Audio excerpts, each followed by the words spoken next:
Hello everybody, what's going on? Welcome back to my replay of Mario X World Bowser's Strike Back Mario World ROM hack.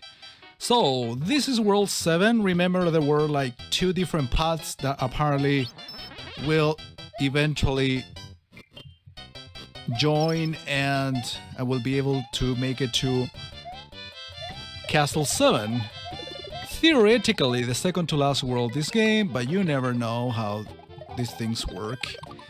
And so I don't want to be so confident about my statements or my suspicions on things about this game. So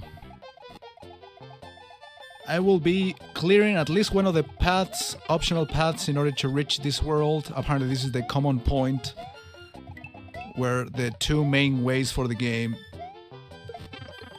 end up joining, as I said before, because they were like two different ways. One of them takes you to from World 2, then World 4, then World 6, and then World 7. And the other one goes through World 3, or World 2 actually, then World 5, which is the forest, or something like that. And the other path was Worlds 1, 2, 3, and 6, or something like that. 4 and 6. So yeah, I mean, they were like optional paths in terms of the regular worlds, but apparently you have to go in a mandatory way through World 7, and of course what's coming after that. Classic kitty trap, putting the enemies, not only charging jacks, but enemies in general, behind some foreground element. In this case it's something brought from a different Mario game. I want to kill this asshole because he deserves it, because I don't like him. Very simple. Midpoint. He actually needed some power up in this case, and it's making me bigger. Okay, what's coming up next? Oh my god, Monty Mole's secret. Hidden behind the foreground again. Little crystals. I don't know if I'll be able to get that mushroom, especially with so much slowdown going on. Actually, I could have. Can I? If I follow the mushroom probably I would have been able to. Whatever, it's too late. I mean, not really. I could have rewinded, but fuck my life. Whatever. Probably I shouldn't even bother killing that one enemy. Or maybe I should, because it's following me no matter what. Wow, that was close. Dragon coin, that's definitely not worth it. Oh shit. Oh my god, I was making a couple of decent jumps. And actually the third one was going to be successful, sort of, because I was kind of calculated it. There we go. That's what I meant to do from the beginning. This one doesn't have a red dot, so it got a single exit, which is a good thing. Oh god. It doesn't even... It's like suddenly the mole pops up. So absolutely no time to predict anything. Not criticizing, it's any kitty after all. It's been kind of easy up to this point of the game.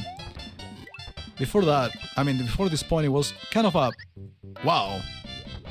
It's like the ceiling swallowed me. No, it was the waterfall. Little glitch. Getting repeated twice.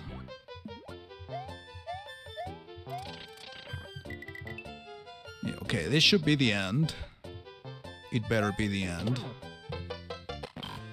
Okay, fortress. And then we're gonna be reaching a point in common. Actually, I want to know where that pipe leads me.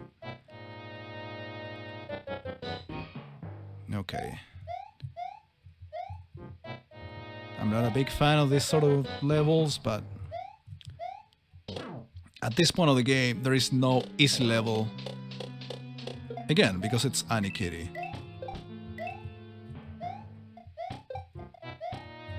Damn it.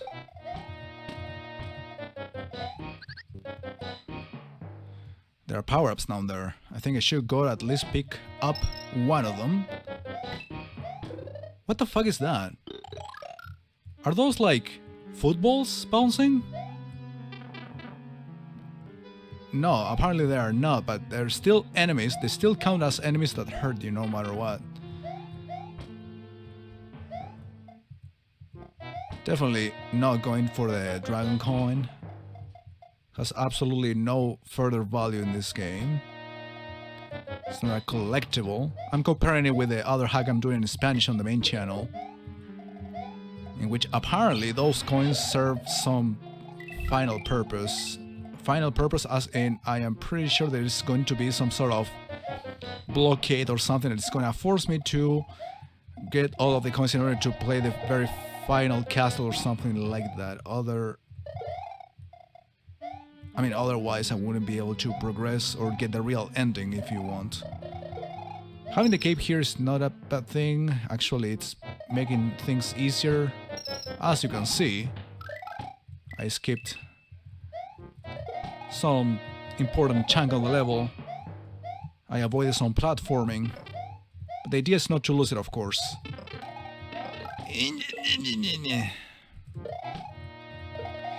Let's see.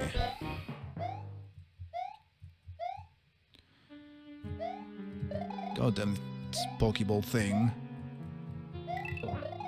There we go. So it is a fortress, so I'm expecting Reznor confrontation. Okay. How do I win at video games? Like this, I suppose. Good thing I have the cape so I can control my landing. Okay, classic Anikiri as well. I will need probably, yeah, this, shells. Where do I even go? There we go. I guess I'm doing things right. How many Pokeballs were you throwing? You're supposed to throw 5 and then you get tired. Fuck. Is that what I have to do? Is that where I have to go? Hold on. Possibly. I see solid platform here.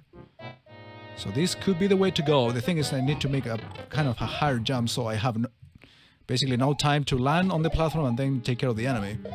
Where the fuck am I? Actually, I do have to go here. Okay. It is Reznor, as I was expecting, one way or another. Goodbye. I won. Where does this take me? I wanna know.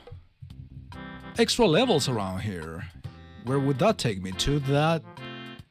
Okay, what world is this? Okay, this is the actual World 7. What world is this anyway? It's like a transition between World 5 and 7. I wouldn't count as 6, because 6 is somewhere else. Anyway, I'm gonna be playing this level in order to wrap it up for today. Oh, look. It's a remake of 3-1 from Super Mario 3. Interesting.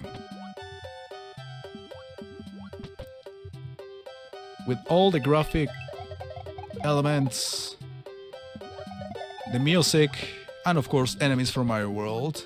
Some others were reskinned.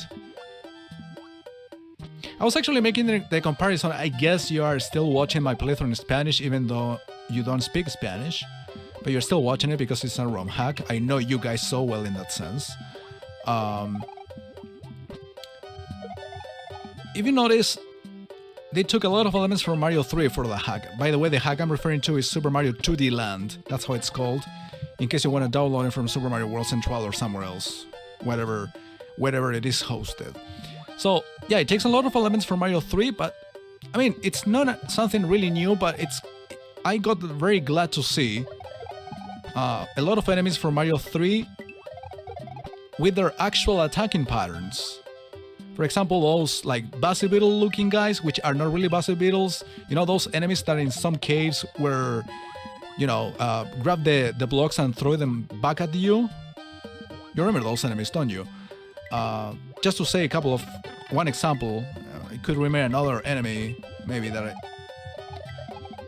I probably will remember at some point, that have the exact same attacking patterns as in Mario 3. It's not a reskinned enemy with the attacking patterns or the movement patterns from a Mario World enemy, like it happens in this game.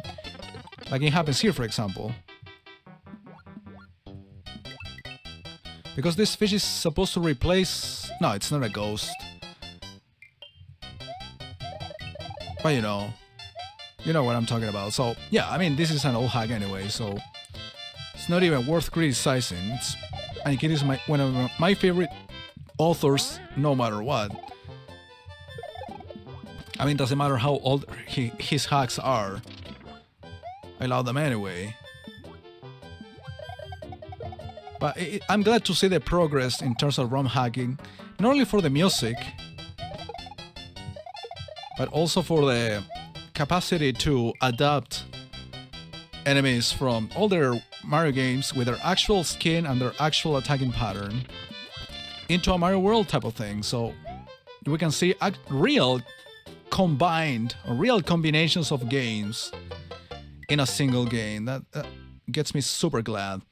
You know, I think we have time for another level now that I think of it. We are like on a beach now. Yes, exactly what it is. I assume this is part of World 7 by now. So, I mean, probably I have been in World 7 all this time. It's just different sections of the same world. It's been around 10 minutes only, so yeah, I have time for something else for sure. Let me get a bit of each power-up. I haven't seen red dot levels yet. That means I haven't missed any secret as in right now. So, another thing I'm glad for. Or glad about. I don't know what preposition goes with glad. English teacher, hello.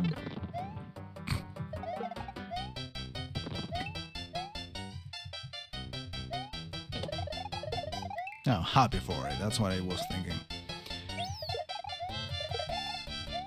Okay, except for those Yoshi's Island looking levels, the rest of the levels of this world so far have been quite simple.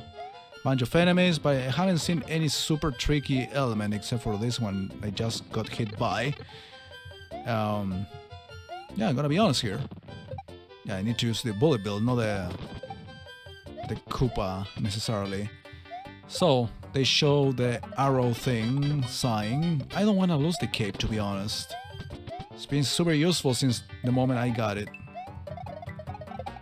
Even the fortress I went through wasn't as hard as it was the Yoshi's Island looking level. There we go. Okay, there's another fortress here. There are some sunken ships, so I guess this is how you get... Or maybe you go up the mountain, you go through the bridge, and then you go to castle number 7. So I guess I'm gonna be doing that. I'm not gonna play castle number 7 until I play these other levels that I haven't unlocked from this mountain area. So yeah, there will be a while before I actually play castle number 7. So thank you for watching. I'll see you next time.